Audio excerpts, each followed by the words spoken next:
Hi friends, నేను మీ MPR.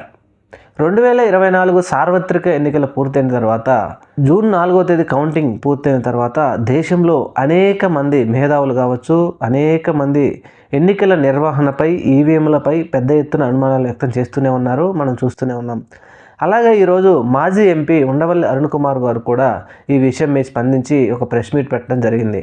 ఆయన మాట్లాడుతూ మహారాష్ట్రకు సంబంధించినటువంటి ఓట్ ఫర్ డెమోక్రసీ సంస్థ వారు ఆంధ్రప్రదేశ్ రాష్ట్రంలో 12.54% సీట్లు ఎక్కువ వచ్చినాయని, ఒడిస్సాలో 12.48 సీట్లు ఎక్కువ వచ్చినాయని చెప్పి ఆయన చెప్పడం జరిగింది. ఇది ఆల్రెడీ మనం మాట్లాడుకున్నాం. ఈ విధంగా ఓట్లు ఎక్కువ వచ్చినప్పుడు చంద్రబాబు నాయుడు గారు గతంలో ఆయనే ముందుగా ఈవీఎంల మీద కంప్లైంట్ చేశారు. అందువలన ఓట్ ఫర్ డెమోక్రసీ వాళ్ళు ఈ విధంగా బయటికి వాళ్ళు విడుదల చేసినప్పుడు దీని మీద కంపల్సరీ ప్రస్తుత ముఖ్యమంత్రిగా ఉన్న ఆంధ్రప్రదేశ్ రాష్ట్ర ముఖ్యమంత్రిగా చంద్రబాబు నాయుడు గారు తప్పకుండా స్పందించాలి అంటూ చెప్పుకొచ్చారు. అలాగే నిజమైతే నిజం చెప్పండి, అబద్ధమైతే అబద్ధం చెప్పండి అంటూ కూడా చెప్పుకొచ్చారు. ఇంకొక విషయం, బాలినేని శ్రీనివాసరెడ్డి గారి విషయం కూడా ఉండవల్లి అరుణ్ కుమార్ గారు ఈ విధంగా స్పందించడం జరిగింది. అయితే ఇక్కడ ఆయన మాట్లాడుతూ ఇవన్నీ రాష్ట్ర ఎన్నికల కమిషన్ వారికి సంబంధించి ఒక ఆర్డర్ ఇచ్చినట్టుగా ఆ ఆర్డర్ నా దృష్టికి వచ్చింది. ఆ ఆర్డర్ ఏంటంటే కౌంటింగ్ పూర్తయిన 20 రోజుల్లోనే మొత్తం డేటా మొత్తం డిస్ట్రాయ్ చేసేయండి అని చెప్పేసి ఎన్నికల కమిషన్ మీనా గారు వాళ్ళ రాష్ట్రంలో ఉన్న వాళ్ళందరికీ ఈ ఆర్డర్ పాస్ చేసినట్టుగా తెలిసింది. అది నా దగ్గర కాపీ కూడా ఉంది, మీ అందరికి ఇస్తాను, విలేకరుల మిత్రులకు ఇస్తానని చెప్పడం జరిగింది అని చెప్పి ఆయన మాట్లాడారు. అలాగే ఈ విషయం మీద ఇదేంటిది 20 రోజుల్లోనే డేటా అంతా డిస్ట్రాయ్ చేయడం ఎందుకు, ఇది ఎలా సాధ్యం అని చెప్పేసి వేరే వాళ్ళ దృష్టికి తీసుకెళ్ళాను. వాళ్ళు చెప్పడం ఏంటంటే ఒక చట్టం ఉంది, 81 సెక్షన్ చట్టం ప్రకారం 45 రోజుల వరకు ఈ డేటాను సురక్షితంగా ఉంచాలి, దీన్ని ఎలాంటి దాన్ని డిస్ట్రాయ్ చేయడానికి లేదు, ఈ 81 సెక్షన్ యాక్ట్లో ఇది ఉంది అని చెప్పి చెప్పడం జరిగింది. అప్పట్లో జక్కంపూడి రామ్మోహన్ రావు గారు కూడా ఆయన గెలిచినప్పుడు ఆయన దాడి వీరభద్రరావు ఆపోజిట్గా ఉన్నటువంటి వ్యక్తి 3 సంవత్సరాల తర్వాత కూడా ఆయనకు అనుమానం వచ్చి రీకౌంటింగ్ పోతే 3 సంవత్సరాల తర్వాత రీకౌంటింగ్ పెట్టి 600 ఓట్లతో జక్కంపూడి రామ్మోహన్ రావు గెలిచారని చెప్పేసి అప్పట్లో ఎలక్షన్ కమిషన్ వారు ఈ విధంగా ఇచ్చారు. ఇది ఒక ఎగ్జాంపుల్గా మనం చూడాలి. మరి 20 రోజులు 10 రోజుల్లోనే డిస్ట్రాయ్ చేయాలని చెప్పేసి ఎలక్షన్ కమిషన్ మీనా గారు ఎలా అధికారులకు ఆర్డర్స్ పాస్ చేశారు? మరి ఇది కేంద్ర ఎన్నికల సంఘం చెప్పడం వలన జరిగిందా, లేదంటే రాష్ట్ర ఎన్నికల సంఘం కరెక్ట్గా వారి సొంతంగా నిర్ణయాలు తీసుకున్నారనేది వారు తప్పకుండా చెప్పాలి. చెప్పకపోతే దేశం మొత్తం నివ్వేరిపోయే విధంగా 79 పార్లమెంట్ నియోజకవర్గాలలో ఓట్లు లెక్కించారు. వాటిని ప్రభావితం చేసినట్టుగా అనేక సంస్థలు చెప్తా ఉన్నాయి. 5 కోట్ల ఇంతమంది దేశం మొత్తం మీద ఉన్నటువంటి ఈ విధంగా అందరు అనుమానాలు వ్యక్తం చేస్తూ ఉంటే వాటన్నిటిని పట్టించుకోకుండా ఎలక్షన్ కమిషన్ వారు మాత్రం నిమ్మకు నీరెత్తినట్టే ఉన్నారని చెప్పి ఉండవల్లి అరుణ్ కుమార్ గారు ప్రస్తావించడం జరిగింది.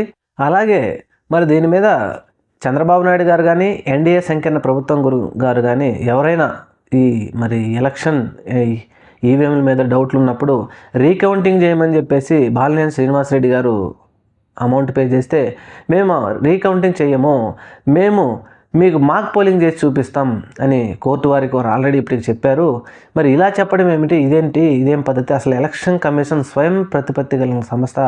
ఈ విధంగా పోతే జనాలలో ప్రజలో మరి వ్యవస్థల మీద నమ్మకం ఎలా ఉంటుంది చూడాలి. మరి కోర్టులో ఉంది కాబట్టి మరి కోర్టు వారు ఏ విధమైనటువంటి నిర్ణయం తీసుకుంటారో చూద్దామని చెప్పి చెప్పడం జరిగింది.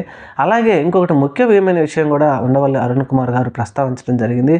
అదేంటి అంటే ఉండవల్లి అరుణ్ కుమార్ గారికి తెలిసినటువంటి ఆర్టీఏ సంబంధించినటువంటి ఒక రమేష్ చంద్ర అనే వ్యక్తి, ఆయన దేశంలో అనేక చోట్ల ఇండియా టుడే, బిజినెస్కి సంబంధించిన వాటిల్లో ఆయన కొన్నిసార్లు ఇలాగే మన చర్చల్లో పాల్గొంటున్నప్పుడు ప్రత్యేక హోదా రాష్ట్రాలు ఏమిటి మన దేశంలో అని చెప్పేసి ఆయన అడగగా 11 రాష్ట్రాల పేర్లు ఇచ్చారంట.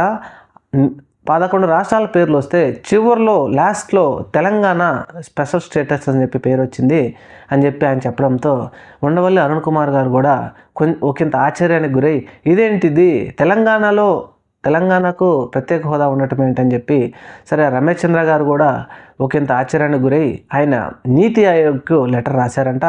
నీతి ఆయోగ్ వారు కూడా రిప్లై ఇస్తూ 10 తర్వాత 11వ ప్లేస్లో తెలంగాణకు ప్రత్యేక హోదా ఉందని చెప్పి వారు రిప్లై ఇచ్చారు. మరి ఇది ఎవరికి అర్థం కావడం లేదు, మేధావులకు అర్థం కావట్లేదు, ఎవరికి తెలియదు అసలు ప్రజలకు కూడా. తెలంగాణకు ప్రత్యేక హోదా ఇవ్వడం ఏంటి, పేపర్ వాళ్ళు రాస్తే అదేదో చిన్న మిస్టేక్ జరిగింది అనుకోవచ్చు. అలా కాకుండా నీతి ఆయోగ్ వాళ్ళు ఇచ్చిన రిప్లైలోనే ఈ విధంగా ఉంది. మరి రాజధాని లేని రాష్ట్రంగా దేశం మొత్తం ఎగతాళి చేస్తూ ఉన్నారు, ఎత్తి పొడుస్తూ ఉన్నారు. కనీసం 10 సంవత్సరాలు ఉమ్మడి రాష్ట్రం విడిపోయి ఇప్పటికీ ఇదిగో ఈ రాష్ట్రం మీది, ఈ రాజధాని మీది అని చెప్పేసి అనుకోవడానికి ఏమీ లేవు. అమరావతి రాజధాని అని చెప్పి డిక్లేర్ చేసిన తర్వాత చంద్రబాబు నాయుడు గారు 5 సంవత్సరాలు పరిపాలించారు, జగన్మోహన్ రెడ్డి గారు 5 సంవత్సరాలు పరిపాలించారు. వీరిద్దరూ పరిపాలించినప్పటికీ రాజధానిలో ఏవో చిన్న చిన్న భవనాలే కట్టారు తప్పితే ఆంధ్రప్రదేశ్కు సంబంధించి రాజధాని మాత్రం ఇంకా పూర్తిగా దాన్ని ఎవరు భవనం కాదు కదా, ఆ రాజధానిని ఏర్పాటు చేయలేదు. అటువంటి ఆంధ్రప్రదేశ్ ఉంటే ఆ ఆంధ్రప్రదేశ్కు ప్రత్యేక హోదా లేకుండా తెలంగాణకు ప్రత్యేక హోదా ఏమిటి? అసలు దీనికి బాధ్యులు ఎవరు? ఆంధ్రప్రదేశ్ను 2 రాష్ట్రాలుగా, ఉమ్మడి ఆంధ్రప్రదేశ్ను 2 రాష్ట్రాలుగా విడగొట్టే కాంగ్రెస్ బాధ్యుల, లేదంటే 5 సంవత్సరాలు కాదు ప్రత్యేక హోదా, 10 సంవత్సరాలు ప్రత్యేక హోదా ఇవ్వాలని చెప్పేసి కేంద్రంలో పట్టుబట్టినటువంటి బీజేపీ దీనికి బాధ్యుల? ఇలాంటి వారు కారణమా? ఎవరు దీనికి సమాధానం చెప్పాలి. చెప్పకుండా అసలు నిజంగానే ఇది ప్రత్యేకత హోదా ఉండి అలాంటి ఫండ్స్ అన్నీ ఇప్పుడు తెలంగాణకి ఇస్తున్నారా లేదా అనేది డౌట్ ఒకటి రేజ్ చేశారు. ఇది ముఖ్యమైనదే. దేశ ప్రజలకు, రాష్ట్ర ప్రజలకు, తెలంగాణ మరియు ఆంధ్రప్రదేశ్ 2 రాష్ట్ర ప్రజలకు మాత్రం ప్రత్యేక హోదా, తెలంగాణకు ప్రత్యేక హోదా అనేది ఒక కొత్త పాయింట్ ఉండవల్లి అరుణ్ కుమార్ గారు తీసుకురావడం జరిగింది.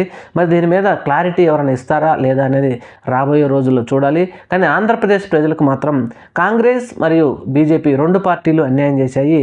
న్యాయం చేయడానికి ఇప్పుడు ఏమీ లేదు. ఇప్పుడు అసలు ప్రత్యేక హోదా గురించి అడిగేవారు కూడా లేడు.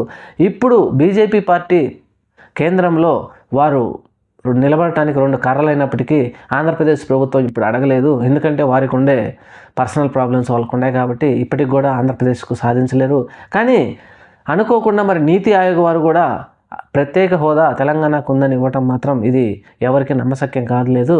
మరి దీని మీద ఎవరు క్లారిటీ ఇస్తారో చూద్దామని చెప్పేసి ఒక సరికొత్తమైనటువంటి పాయింట్ని రైజ్ చేశారు ఉండవల్లి అరుణ్ కుమార్